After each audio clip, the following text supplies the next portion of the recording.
దేవుని నామానికి మహిమ కలుగునుగాక. మీ అందరికీ ప్రభు అయిన యేసుక్రీస్తు వారి ప్రశస్త నామంలో మా యొక్క హృదయపూర్వక వందనాలు. మరొకసారి దినం మరొక వర్తమానాన్ని ఈ దినం ధ్యానం చేద్దాం. ఆసక్తి కలిగి ప్రభు వాక్యాన్ని విని ఆధ్యాత్మిక ఆశీర్వాదాలు పొందవలసిందిగా మిమ్మల్ని అందరినీ ప్రేమపూర్వకంగా కోరుతున్నాం. మంచిది ప్రియులారా, పరిశుద్ధ గ్రంథంలోకి వెళ్ళి దేవుని యొక్క వాక్యాన్ని ధ్యానం చేద్దాం. యెహోషువ గ్రంథము 7వ అధ్యాయము 4వ వచనాన్ని మనము గమనించినట్లయితే, యెహోషువ గ్రంథము 7వ అధ్యాయం 4వ వచనం. కాబట్టి జనులలో ఇంచుమించు 3000 మంది అక్కడికి వెళ్ళిరి గాని వారు వారి ఎదుట నిలవలేక పారిపోయిరి. ఈ వాక్య భాగాన్ని ఈ సమయంలో క్షుణ్ణంగా మనం పరిశీలన చేద్దాం. నాయకుడైన యెహోషువ నాయకత్వంలో ఇశ్రాయేలు ప్రజలందరూ కూడా యెరికో పట్టణం మీదికి వెళ్ళి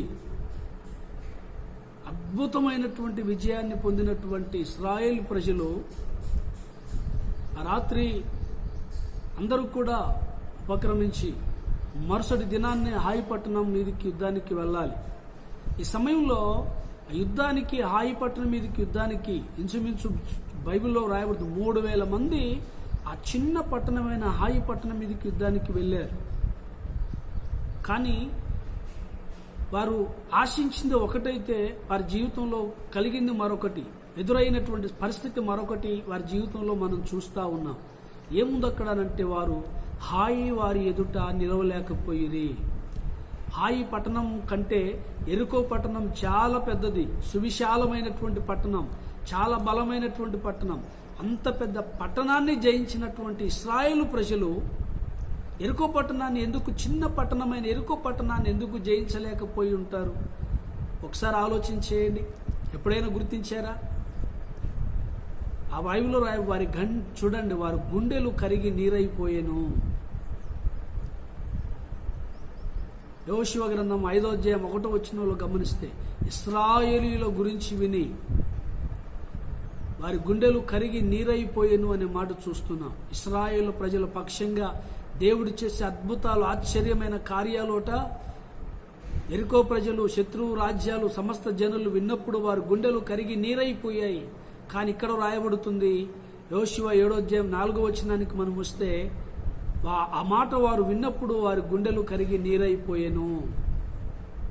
ఎందుకు జరుగుతుంది ఇలా? ఎందుకు ఒక పట్టణం మీద విజయం, మరొక పట్టణం మీద అపజయం? ఎందుకు వారి జీవితంలో ఇలా ఎందుకు జరుగుతుంది అని మనం వాక్య భాగాన్ని మనం పరిశీలన చేసినట్లయితే, యెహోషువ గ్రంథం 7వ అధ్యాయం 4, 5 వచనాలు మనం గమనిస్తే, యెహోషువ తనకు కలిగిన అపజయాన్ని బట్టి ఏడుస్తూ ప్రార్థన చేస్తున్నాడు. అయ్యా, ఎందుకు జరిగింది ఇలాగూ అని ఏడ్చి ప్రార్థన చేస్తున్నప్పుడు అప్పుడు దేవుడు యెహోషువకు ఒక విషయాన్ని జ్ఞాపకం చేశాడు. ఏంటి అనంటే, నీ జనులలో పాపం ఉంది, అందుకే నీకు అపజయము కలిగింది అన్న విషయాన్ని దేవుడు యెహోషువతో మాట్లాడుతాడు. అపజయము పొందడానికి, అపజయం కలగడానికి కారణం ఏంటంటే, నీలో గాని నీ ఇంటి వారిలో గాని పాపం ఉన్నది, అందుకే ఈ అపజయము నీకు కలిగింది యెహోషువ అని దేవుడు యెహోషువతో మాట్లాడినప్పుడు 7వ అధ్యాయం యెహోషువ గ్రంథం 10వ వచనాన్ని మనం గమనిస్తే అక్కడ అంటాడు, నీవేళ స్టాండప్, లెమ్ము అంటాడు. నువ్వేళ ముఖము కిందికి దించుకొని నువ్వు ఎందుకు ఏడుస్తూ కూర్చుంటావు? ఎన్ని రోజులు? లెమ్ము, స్టాండప్ అంటాడు. పాపాన్ని పరిహరించుము అని అంటాడు. నీ అపజయానికి కారణం నీ పాపం కావచ్చు, నీ కుటుంబంలో చేసినటువంటి పాపం కావచ్చు, నీ జనులలో ఎవరైనా చేసినటువంటి పాపం కావచ్చు. అయితే ఈరోజు ఆ పాపం అనేది నీ కుటుంబంలో లేకుండా పరిహరించాలి. ఆ పాపము లేకుండా పరిహరించాలి. 7వ అధ్యాయం 13వ వచనాన్ని మనం గమనిస్తే ఇక్కడ అంటాడు, చూడండి ప్రియులారా, మీ మధ్య శాపగ్రస్తమైనది ఒకటి కలదు, మీరు దానిని మీ మధ్య ఉండకుండా నిర్మూలము చేస్తేనే గాని జయం మీకు కలగదు అన్నట్లుగా దేవుడు మాట్లాడతాడు. ఈరోజు జయం నీకు కలగాలంటే, జయ జీవితం నువ్వు కలిగి ఉండాలి అనంటే, కష్టాలు కన్నీళ్లు లేని జీవితం, శ్రమలు బాధలు లేనటువంటి జీవితం, ఈరోజు నువ్వు అనుభవించాలంటే బైబిల్ తెలియజేస్తుంది, ప్రియ దేవుని బిడ్డలారా, నీ జీవితంలో నీ కుటుంబంలో పాపం ఉండకూడదు. పాపాన్ని పరిహరించగలిగిన నాడే జయ జీవితం నువ్వు అనుభవించగలవు. ఏం చేయాలి మరి మనము అనంటే, ప్రతిరోజు నీ కుటుంబాన్ని, నీ ఇంటి వారందరిని కూడా పర్యవేక్షించాలి, అబ్జర్వేషన్ చేయాలి, పరిశీలించాలి. నా పిల్లలు పాపం చేస్తున్నారా, ప్రార్థన చేస్తున్నారా, నా కుటుంబం ఎటువైపుగా పయనిస్తుంది, దేవుని విషయంలో ఆసక్తి కలిగి ఉన్నారా, లోక విషయాల్లో ఆసక్తి కలిగి ఉన్నారా అని ఎప్పటికప్పుడు అబ్జర్వేషన్ చేస్తున్న ఇంటి వారిని దేవుని క్రమంలో, దేవుని సన్నిధిలో పెంచవలసినటువంటి అవసరత నేడు మనకు, మన కుటుంబాలకు ఎంతైనా అవసరం అన్న విషయాన్ని జ్ఞాపకం చేస్తున్నాం. అయితే ఈరోజు ప్రియ దేవుని బిడ్డ అక్కడ అంటాడు, మీ మధ్య శాపగ్రస్తమైనది ఒకటి కలదు. ఆ పాపం ఎవరిలో ఉందా అని కుటుంబంలో ప్రతి ఒక్కరిని అబ్జర్వేషన్ చేసి ఆ పాపాన్ని వెలికి పట్టుకొని ఆ పాపము లేకుండా దాన్ని పరిహరించగలిగినప్పుడే జయము నీ జీవితంలో కలుగుతుంది అని దేవుని యొక్క వాక్యం సెలవిస్తూ ఉంది. ఈరోజు పాపం నిర్మూలం చేస్తేనే కానీ జయం నీ జీవితానికి కలగదు. ఈరోజు చాలా కుటుంబాలు, చాలా జీవితాలు మనం గమనిస్తే పాపాన్ని జయించలేని పరిస్థితి, పాపాన్ని ఓడించలేని పరిస్థితి చాలా కుటుంబాల్లో కనబడుతుంది, చాలా మంది జీవితాల్లో కనబడుతుంది. అందుకే అపజయం, అందుకే నీ జీవితంలో నెమ్మది లేదు, అందుకే విజయాలు, అందుకే దీవెనలు, ఆశీర్వాదాలు నీ జీవితంకు రావట్లేదేమో. ఒకసారి ఆలోచించే దేవుని బిడ్డవే, కానీ పాపం నీ మీద పెత్తనం చేస్తుంది, పాపాన్ని జయించలేని స్థితిలో నువ్వు ఉన్నావు. అందుకే అపజయం నిన్ను వెంటాడుతుంది. విషయాన్ని జ్ఞాపకం చేసుకో. అదే 7వ అధ్యాయము యెహోషువ గ్రంథం 13వ వచనాన్ని మనం గమనిస్తే ఇక్కడ అంటాడు, జయ జీవితం నీకు కావాలంటే, జయ జీవితం కలిగి జీవించాలంటే, విజయవంతమైన జీవితం నువ్వు అనుభవించాలంటే ఇక్కడ అంటాడు 13వ వచనాన్ని మీకు జ్ఞాపకం చేస్తున్నాను, మిమ్మును మీరు పరిశుద్ధపరచుకోవాలి, మిమ్మును మీరు పరిశుద్ధపరచుకోవాలి. మీ మధ్యలో శాపగ్రస్తమైనది ఒకటి కలదు, దాన్ని నిర్మూలన చేయాలి. రెండవదిగా మిమ్మును మీరు పరిశుద్ధపరచుకోవాలి. ఈరోజు ప్రియులారా జ్ఞాపకం చేసుకుందాం, అప్పుడు విజయం మీ సొంతమవుతుంది. చూసారా, ఏం చేయాలి అంటే నిర్మూలమైన దాన్ని సంపూర్ణంగా, మీ మధ్య ఉన్న శాపగ్రస్తమైన దాన్ని నిర్మూలన చేయాలి. మిమ్ములను మీరు పరిశుద్ధపరచుకోవాలి, పాపము లేకుండా చూసుకోవాలి, యథార్థంగా దేవుని సన్నిధిలో మిమ్మును మీరు చూసుకోగలగాలి. అప్పుడు విజయం మీ సొంతమవుతుంది. 8వ అధ్యాయం యెహోషువ గ్రంథం 1వ వచనాన్ని మీకు జ్ఞాపకం చేస్తున్నాను. అప్పుడు యెహోషువతో దేవుడు అంటున్నాడు, ఇప్పుడు పొమ్ము. యెహోషువ తన జనులందరినీ కూడా వ్యూహపరిచి నిలబెట్టి ఎవరిలో పాపం ఉందో అని వెతికినప్పుడు, ఆకాను పాపం చేశానని తెలిసినప్పుడు వాని ఆకాను తీసుకువచ్చి అతని కొరకు చేయవలసినటువంటిది చేసిన తర్వాత, పాపాన్ని పరిహరించిన తర్వాత మరలా దేవుని దగ్గరికి వచ్చి ప్రార్థన చేస్తుంటే దేవుడు మాట్లాడుతుంటాడు యెహోషువతో, యెహోషువ పొమ్ము, గో, వెళ్ళు అంటాడు దేవుడు. ఇప్పుడు వెళ్ళు, ఎందుకంటే ఇప్పుడు నీ జనుల్లో గాని, నీ సైన్యంలో గాని పాపము లేదు, పాపాన్ని పరిహరించావు గనక ఇప్పుడు మరలా చెప్తున్నాను, అదే హాయి పట్టణం మీదకి యుద్ధానికి వెళ్ళు, విజయాన్ని నీకు సొంతం చేస్తానంటాడు దేవుడు. ఈరోజు ప్రియులారా చూడండి, శత్రువు మీదకి యుద్ధానికి వెళ్ళాలంటే పాపాన్ని మనసులో పెట్టుకొని, అపవిత్రమైన జీవితం కలిగి, చెడు స్వభావాలు, చెడు లక్షణాలు కలిగి శత్రువుతో యుద్ధానికి వెళ్ళలేవు, సాతానుతో యుద్ధం చేయలేవు. ఈరోజు అలాంటి స్థితి నీ జీవితంలోకి రాకుండా ఉండాలంటే దేవుని బిడ్డ సత్ప్రవర్తన, పరిశుద్ధమైన జీవితం కలిగి ఉండవలసిన అవసరత ఎంతైనా ఉంది. పరిశుద్ధ జీవితం కలిగి వెళితే విజయం తప్పకుండా నీ సొంతమవుతుంది. యుద్ధ సన్నద్ధులైన వారందరినీ తీసుకొని నీ ఇంటిలో, నీ పక్షంగా, నీ కుటుంబ పక్షంగా, నీ విరోధైన సాతానుతో యుద్ధం చేయగలిగిన సామర్థ్యత కలిగిన వాళ్ళు ఎంతమంది? అలా సిద్ధం చేసేవారిని, ఇంటి వారిని యెహోషువ నాయకత్వంలో యుద్ధ సన్నద్ధులైనటువంటి వారిని తీసుకొని వెళ్ళమన్నాడు. నీ ఇంటిలో సాతానుతో యుద్ధం చేయగలిగే వారు ఉన్నారా? సాతానుతో ధైర్యంగా నిలబడి యుద్ధం చేసగలిగే శక్తి కలిగినటువంటి వారిని సిద్ధం చేసావా? ఒకసారి నీ కుటుంబీకుల్ని కానీ నిన్ను ఒకసారి ఆత్మ పరిశీలన చేసుకోవాల్సినటువంటి అవసరత ఉంది. యుద్ధం చేయగలిగిన నైపుణ్యత కలిగిన వారిని తీసుకొని వెళితే నీ మీదికి వచ్చేటువంటి శత్రువు ఎదుట దేవుడు తప్పక నీ శత్రువు మీద నీకు విజయాన్ని అనుగ్రహిస్తాడు ఆయన. అందుకే ఇక్కడ అంటున్నాడు, నువ్వు వెళ్ళు, యుద్ధ సన్నద్ధులైన వారందరినీ తీసుకుని వెళ్ళు, ఆయి పట్టణం మీద నీకు విజయాన్ని ఇస్తాను. ఎంత అద్భుతం ప్రియులారా, గమనించండి.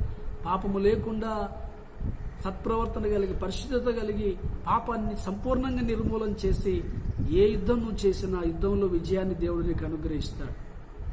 తర్వాత పరిశుద్ధ లేఖనాన్ని మనం గమనిస్తే కీర్తన గ్రంథం 25వ కీర్తన 2వ వచనంలో మనం చూస్తే, నన్ను సిగ్గుపడనీయకుము, నీ కొరకు కనిపెట్టుచున్నాను, నీ కొరకు కనిపెట్టుకుని వారు ఎవడును కూడా సిగ్గునందుడు ప్రభువా అని ప్రార్థన చేస్తాడు. నిజమే, దేవుడు నిన్ను సిగ్గుపరిచే దేవుడు కాదు, సిగ్గు నొందనీయుడు దేవుడు ఆయన.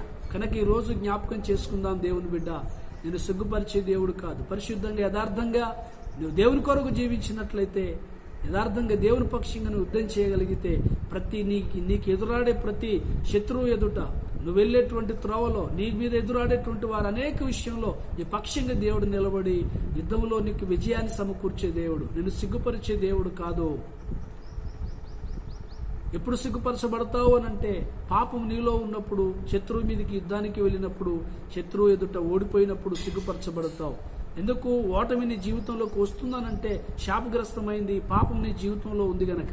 దాన్ని ఎప్పుడైతే నిర్మూలన చేసి దేవుని పక్షంగా నువ్వు నిలబడతావో, యుద్ధం చేస్తావో, తప్పకుండా యుద్ధంలో నీకు విజయాన్ని ఇవ్వగలిగినటువంటి దేవుడు మన దేవుడు. అందుకే ఆదికాండం 13వ అధ్యాయం 14వ వచనాన్ని మనం గమనిస్తే, చూడుము, నీ కన్నులెత్తి తూర్పు, పడమర, ఉత్తర, దక్షిణపు తట్టు చూడుము, నువ్వు చూచున్న ఈ దేశం అంతటిని నేను నీకు నీ సంతానానికి ఇచ్చేదను అంటాడు దేవుడు అబ్రహాముతో. ఎందుకు అనంటే, అబ్రహాము నీతిమంతుడు, పరిశుద్ధుడు, దేవునికి విధేయుడు, దేవుడు చెప్పిందల్లా చేయగలిగినటువంటి నైపుణ్యత కలిగినటువంటి వాడు గనక అబ్రహాముకి ఏది ఇవ్వడానికి దేవుడు వెనకాడటం లేదు. దేవుని బిడ్డ, ఉన్నత దీవెనలు అబ్రహాముకు దేవుడు అనుగ్రహిస్తూ ఉన్నాడు. అందుకే ఈరోజు నీ ఆత్మీయ స్థితి ఎలా ఉంది, నీ కుటుంబ పరిస్థితి ఎలా ఉంది, ఒకసారి వాక్యపు వెలుగులో నిన్ను పరీక్షించుకోవాల్సినటువంటి అవసరత. కీర్తన గ్రంథం 18వ కీర్తన 19వ వచనంలో, విశాలమైన స్థలమునకు ఆయనను తోడుకొని వచ్చును, నా సరిహద్దును విశాలపరచుము అంటాడు. ఏంటి ఈ విషయంలో, ఏంటి ఈ వాక్యం మన జ్ఞాపకం చేస్తున్నది అనంటే, విశాలమైన స్థలమునకు ఆయన తోడుకొని వచ్చెను, నా సరిహద్దును విశాలపరచుము ప్రభు అని ప్రార్థన చేస్తున్నాడు. నీ జీవితంలో అద్భుతాలు, ఘనకార్యాలు జరగాలంటే నువ్వు ఉన్న చోటనే, ఉన్న స్థితిలోనే ఉంటే జరగవు. నీ సరిహద్దు విశాలపరచబడాలి. నీ సరిహద్దు విశాలపరచబడాలంటే నీ బుల్లి దర్శనంలోకి దేవుడు రాలేడు. నీ దర్శనం గొప్పదిగా ఉండాలి, నీ దర్శనం పెద్దగా ఉండాలి. అందుకే ఆ విలియం కేరీ దైవజనుడి గురించి మనం ధ్యానం చేసినప్పుడు ఆ దైవజనుడు ఒక అద్భుతమైన మాట అంటాడు, దేవుని కొరకు గొప్పవాటిని ఆశించు, గొప్పవాటిని చేపట్టు అని. ఈరోజు దేవుని ఎడల పక్షంగా నిలబడి గొప్పవాటిని ఆశించగలిగితే దేవుడు గొప్ప కార్యాలు, అద్భుతమైన విజయాల్ని పక్షంగా దేవుడు ఉంచగలడు.